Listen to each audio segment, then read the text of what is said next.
So I thought I'd take some time to add on to the myriad of discussions on the Sonic movie 2. I've seen it twice now, and I feel like I can adequately give my opinions. At this point, it came out well over a week ago, so I figure mostly everyone who wants to see it has gotten the chance by now, but just in case you haven't, I'm going into heavy spoilers, so this is your final warning. Now, this video is technically sort of scripted, but not really structured, so it might feel a bit all over the place. So what did I like about this movie? I mean, as a longtime Sonic fan, it checks all of the Sonic fan boxes. What else is there to say? This really is a triumph for the fans. I never, ever thought I'd see Sonic, Tails, and Knuckles fighting together on the big screen, and watching in awe as Super Sonic saves the day. That entire sequence was done really well. The part where he stops the robot just by sticking out his hand was incredible, and a part of me still doesn't even really believe I saw all of that, so yes, I do really like this movie when it gets those things just right. I mean, yeah, it's a Sonic movie where Sonic stuff happens, and it's just cool. The labyrinth slides, the air bubble, the tornado, it's all awesome. I want to take a minute to gush over what they've done with Knuckles' character. Not only is he back to being serious, like in the adventure games in Sonic 3, but he's more serious than we've seen him in any piece of media. I haven't read the Archie comic, so I can't speak for whatever the hell Ken Penders did with him, but I have a hard time believing it tops this.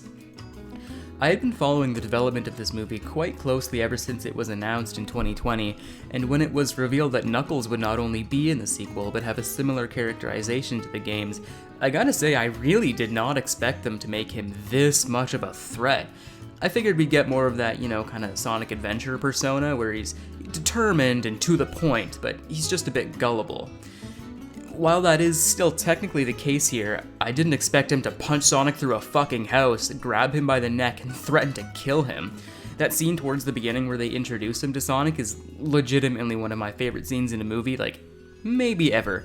10 out of 10, peak fiction. I know they released that scene on YouTube 2 weeks before the movie came out, but I purposely avoided watching it because I wanted to be surprised, and that was one of the best decisions I could have made. I wish you could have seen the look on my face when Knuckles went, pitiful. I literally clutched my chest and went, It was just awesome.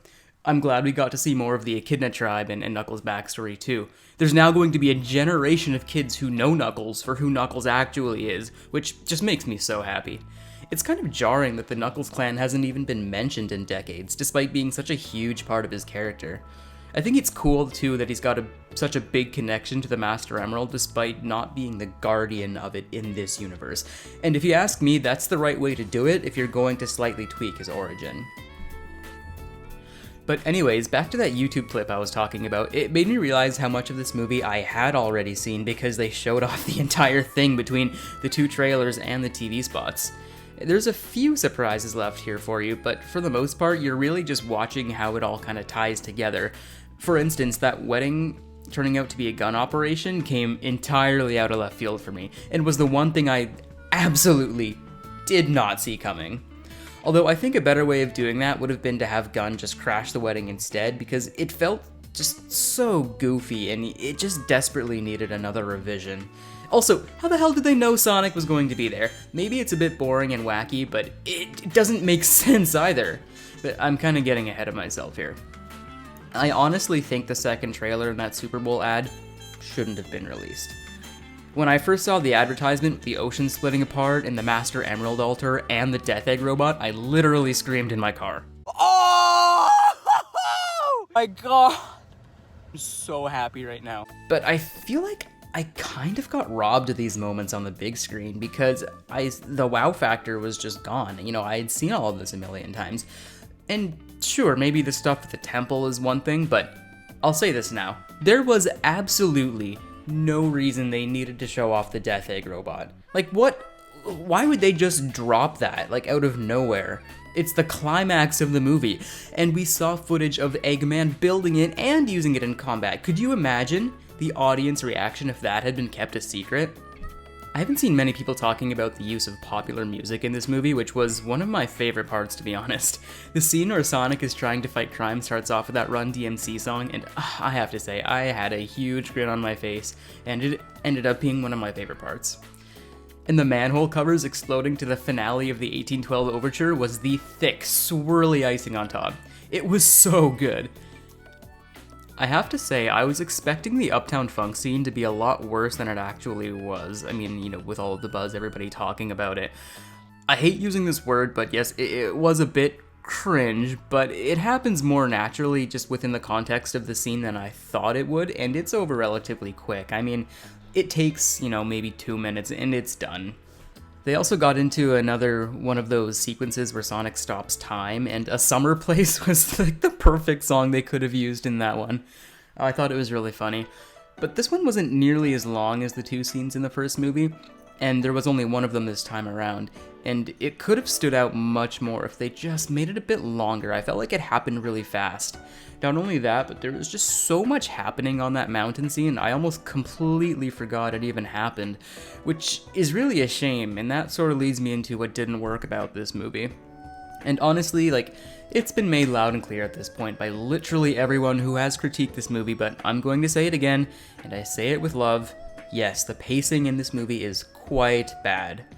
The YouTuber Arlo is a content creator whose discussions and opinions I really value, and he gave this movie a very lengthy and negative review, as I mean, you've probably heard the internet's kind of buzzing about that video at this point.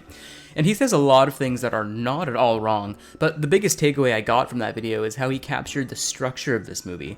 There is a beginning, and then a climax followed by a resolution, but everything in between that is just stuff that happens.